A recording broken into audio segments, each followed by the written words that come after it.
ಸ್ನೇಹಿತರೆ ಎಲ್ಲರಿಗೂ ನಮಸ್ಕಾರ. ನೋಡಿ ಸ್ನೇಹಿತರೆ, ನಮ್ಮ ಒಂದು ಕರ್ನಾಟಕ ರಾಜ್ಯದಲ್ಲಿ ES ಆಸ್ಪತ್ರೆಯಲ್ಲಿ ಅರ್ಜಿಯನ್ನ ಕರೆದಿದ್ದಾರೆ. ಇದು ಒಂದು ಸರ್ಕಾರಿ ಆಸ್ಪತ್ರೆಯಲ್ಲಿ ಖಾಲಿರುವಂತಹ ಪೋಸ್ಟ್ ಆಗಿರತ್ತೆ. ಇದಕ್ಕೆ ಸಂಬಂಧಪಟ್ಟಂತೆ ನಮ್ಮ ಒಂದು ಕರ್ನಾಟಕ ರಾಜ್ಯದಲ್ಲಿರುವಂತಹ ಮಹಿಳೆಯರು ಪುರುಷರು ಇಬ್ರು ಅರ್ಜಿ ಸಲ್ಲಿಸೋದಕ್ಕೆ ಅವಕಾಶ ಇರತ್ತೆ.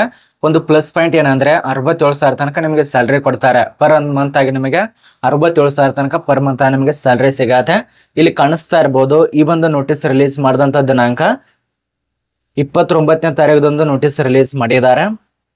ಇಲ್ಲಿ ನೋಡಿ, ವಿದ್ಯಾರ್ಥಿಗಳು ಒಂದು ಸಾರಿ ನೋಟಿಸ್ ನೋಡ್ಬೇಕಾಗತ್ತೆ. ಅರ್ಜಿ ಸಲ್ಲಿಸಬೇಕಂದ್ರೆ 29ನೇ ತಾರೀಕದಂದು ನೋಟಿಸ್ ರಿಲೀಸ್ ಮಾಡಿದ್ದಾರೆ. ಸಂಪೂರ್ಣವಾಗಿ ಗೋರ್ಮೆಂಟ್ ಇದರಿಂದ ಇಲ್ಲಿ ಕಾಣಿಸ್ತಾ ಇರಬಹುದು ES ಆಸ್ಪತ್ರೆ ಹಾಸ್ಪಿಟಲ್ ಅಂತ ಕಾಣಿಸ್ತಾ ಇದೆಯಲ್ಲ, ಇಲ್ಲಿ ನಿಮಗೆ ಕೆಲಸ ಇರತ್ತೆ. ಈ ಒಂದು ಅಡ್ವರ್ಟೈಸ್ ನಂಬರ್ ನೋಡಿ, ಮತ್ತೆ ಯಾವುದೇ ರೀತಿಯ ನಾನು ಗೊಳಪುರ ಅಂತ ತಿಳಿಸ್ಕೊಡ್ತಾ ಇಲ್ಲ. ಏನ್ ನೋಟಿಸ್ ಬಂದಿದಿಲ್ಲ ಅದ್ರ ಪ್ರಕಾರ ನಮಗೆ ತಿಳಿಸ್ಕೊಡ್ತಾ ಇದ್ದೇನೆ. ಈಗಾಗಲೇ ಅರ್ಜಿಗಳು ಪ್ರಾರಂಭ ಆಗಿರತ್ತೆ. ಮತ್ತೆ ಇನ್ನೊಂದು ಹೇಳ್ಬೇಕಂದ್ರೆ 45 ವರ್ಷನ ಒಳಗಿನವ್ರು ಅರ್ಜಿ ಸಲ್ಲಿಸಬೇಕಾಗತ್ತೆ. ಇದಕ್ಕೆ ಅಂದ್ರೆ ಈಗ 45 ವರ್ಷನ ಒಳಗಿನ ವಿದ್ಯಾರ್ಥಿಗಳು ಅರ್ಜಿ ಸಲ್ಲಿಸಬೇಕಾಗತ್ತೆ. ಅರ್ಥ ಆಗಿದೆ ಅಂತ ಅನ್ಕೋತೀವಿ. ಇದಕ್ಕೆ 45 ವರ್ಷನ ಒಳಗಿದಂತ ವಿದ್ಯಾರ್ಥಿಗಳು ಅಭ್ಯರ್ಥಿಗಳು ಅಪ್ಲಿಕೇಶನ್ ಹಾಕಬೇಕು. ಇದ್ರ ಬಗ್ಗೆ ಸಂಪೂರ್ಣ ಮಾಹಿತಿ ಇರತ್ತೆ. ಕರ್ನಾಟಕ ರಾಜ್ಯದಲ್ಲಿ ಖಾಲಿ ಇರತ್ತೆ ಎಲ್ಲಾ ಪೋಸ್ಟ್ಗಳು. ಪ್ರತಿಯೊಂದು ಮಾಹಿತಿನ ತಿಳಿಸ್ಕೊಟ್ಟಿದ್ದೇನೆ. ಯಾರ್ಯಾರು ಆಸ್ಪತ್ರೆಯಲ್ಲಿ ಕೆಲಸ ಮಾಡ್ಬೇಕಂತ ಇದಾರಲ್ಲ ಅಂತ ಒಂದೆಲ್ಲ ವಿದ್ಯಾರ್ಥಿಗಳು ಈ ಒಂದು ವಿಡಿಯೋ ಕೊನೆತನಕ ಮತ್ತು ಅರ್ಜಿ ಸಲ್ಲಿಸಿ ಹುದ್ದೆಗಳನ್ನ ಪಡೆದುಕೊಳ್ಳಿ. A to Z ಅವರಿಗೆ ಮಾಹಿತಿ ಇರತ್ತೆ. ವಿಡಿಯೋ ಕೊನೆತನಕ ನೋಡಿ. ಮತ್ತೆ ಈ ಒಂದು ಚಾನಲ್ ಅನ್ನ ಯಾರು ಸಬ್ಸ್ಕ್ರೈಬ್ ಮಾಡಿಲ್ಲ ಸಬ್ಸ್ಕ್ರೈಬ್ ಮಾಡ್ಕೊಳ್ಳಿ. ಯಾರು ಹೊಸದಾಗಿ ನೋಡತ್ತೀರ ಸಬ್ಸ್ಕ್ರೈಬ್ ಮಾಡ್ಕೊಳ್ಳಿ. ಇವತ್ತಾದ್ರೂ ಯೂಸ್ ಆಗ್ಲಿಲ್ಲ ಅಂದ್ರೆ ತಿಳ್ಕೊಳ್ಳಿ. ಮುಂದೆ ಯಾವ್ದಾದ್ರೂ ಒಂದ್ಸರಿ ಆದ್ರೂ ಯೂಸ್ ಆಗತ್ತೆ. ಈ ಒಂದು ವಿಡಿಯೋಗಳೆಲ್ಲ ನಿಮಗೆ ಜಾಬ್ ಸರ್ಚ್ ಮಾಡ್ತಾ ಇರ್ತಾರಲ್ಲ ಅವಾಗ ನೆನಪಿಗೆ ಬರತ್ತೆ. ಈಗ ನಿಮಗೆ ಕೆಲವು ಜನ ಸುಮ್ ಎಂಟರ್ಟೈನ್ಮೆಂಟ್ ನೋಡ್ತಾ ಇರ್ತಾರ, ಕಾಮೆಂಟ್ ಸಲುವಾಗಿ ಅಥವಾ ಏನಾದ್ರೂ ಯೂಸ್ ಇದೆ ಅಂತ ನೋಡ್ತಾ ಇರ್ತಾರ. ಆದಷ್ಟು ಸಬ್ಸ್ಕ್ರೈಬ್ ಮಾಡಿಲ್ಲ ಅಂದ್ರೆ ಕೂಡ ಸಬ್ಸ್ಕ್ರೈಬ್ ಮಾಡ್ಕೊಳ್ಳಿ. ಬನ್ನಿ ಸ್ನೇಹಿತರೆ, ಒಂದೊಂದ ನಿಮಗೆ ತಿಳಿಸ್ಕೊಡೋದಕ್ಕೆ ಪ್ರಯತ್ನ ಮಾಡ್ತೇನೆ. ನಾನು ಆಗಲೇ ತಿಳಿಸ್ಕೊಟ್ಟಿದ್ದೇನೆ.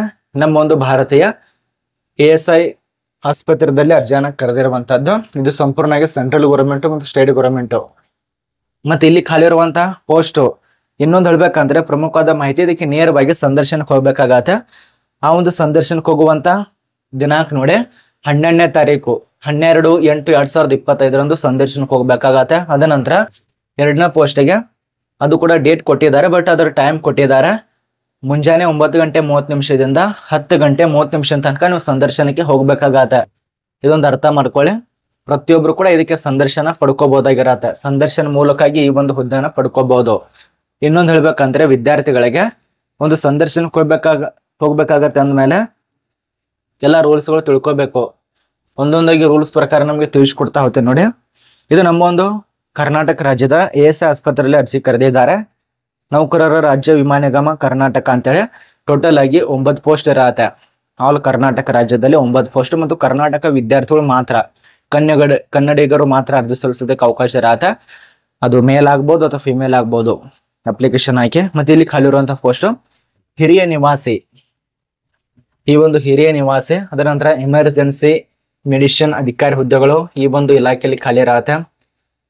ಇದಕ್ಕೆ ಸಂಬಂಧಪಟ್ಟಂತೆ ಅಪ್ಲಿಕೇಶನ್ ಹಾಕ್ಬೇಕಾಗತ್ತೆ. ನೋಡಿ ಸ್ನೇಹಿತರೆ, ಇದರಲ್ಲಿ ಆಯ್ಕೆದಂತ ವಿದ್ಯಾರ್ಥಿಗಳಿಗೆ ಸುಮಾರು 67,000 ನಿಮ್ಗೆ ಸ್ಟಾರ್ಟಿಂಗ್ ನಲ್ಲಿ ಸ್ಯಾಲರಿ ಕೂಡ ಸಿಗತ್ತೆ.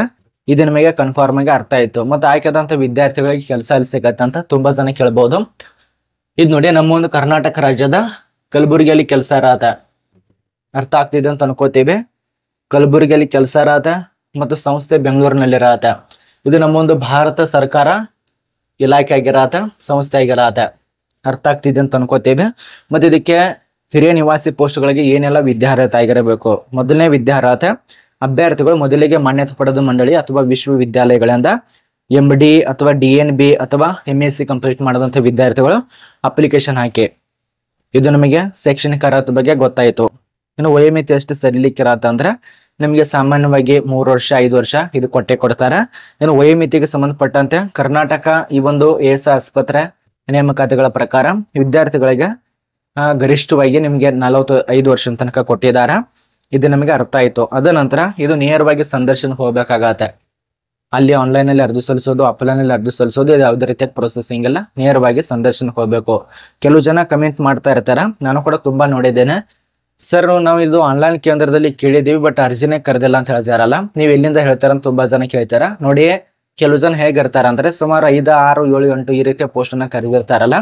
ಒಂದು ಇಮೇಲ್ ಮೂಲಕ ಅರ್ಜಿ ಸಲ್ಲಿಸಬೇಕಾಗಿರತ್ತೆ. ಅದನ್ನ ಹೋಗಿ ಮತ್ತೆ ಆನ್ಲೈನ್ ಕೇಂದ್ರದಲ್ಲಿ ಕೇಳ್ತಾರ, ಅವ್ರು ಇಲ್ಲ ಅಂತಾರ. ಅದ ನಂತರ ಕೆಲವು ಒಂದೊಂದ್ಸಾರಿ ಆಫ್ಲೈನ್ ಅಲ್ಲಿ ಅರ್ಜಿ ಕರೆದಿರ್ತಾರ, ಅದು ನಿಮಗೆ ಫಾರ್ಮ್ ಸಮೇತನ ತಿಳಿಸ್ಕೊಟ್ಟಿರ್ತಾನೆ. ಕೆಲವು ಜನ ಮತ್ತೆ ಹೋಗಿ ಆನ್ಲೈನ್ ಕೇಂದ್ರದಲ್ಲಿ ಕೇಳ್ತಾರ, ಅದಿಲ್ಲ ಅಂತಾರೆ. ಈ ರೀತಿಯಾಗಿ ಸಂದರ್ಶನ ಮೂಲಕಾಗಿ ಅತಿ ಹೆಚ್ಚು ಪೋಸ್ಟ್ಗಳನ್ನ ಕರೆಯೋದ್ರಿಂದ ನೇರವಾಗಿ ಹೋಗ್ಬೇಕಾಗತ್ತೆ. ಇಂಥ ಒಂದು ಪೋಸ್ಟ್ ಏನಾದರೂ ಆನ್ಲೈನ್ ಕೇಂದ್ರದಲ್ಲಿ ಕೇಳಿದ್ರೆ ಅವ್ರು ಇಲ್ಲ ಅಂತ ಹೇಳ್ತಾರೆ. ಅರ್ಥ ಆಗ್ತಿದೆ ಅಂತ ಅನ್ಕೋತೀವಿ ನಾನೇನು ಹೇಳ್ತಾ ಇದ್ದೇನೆ.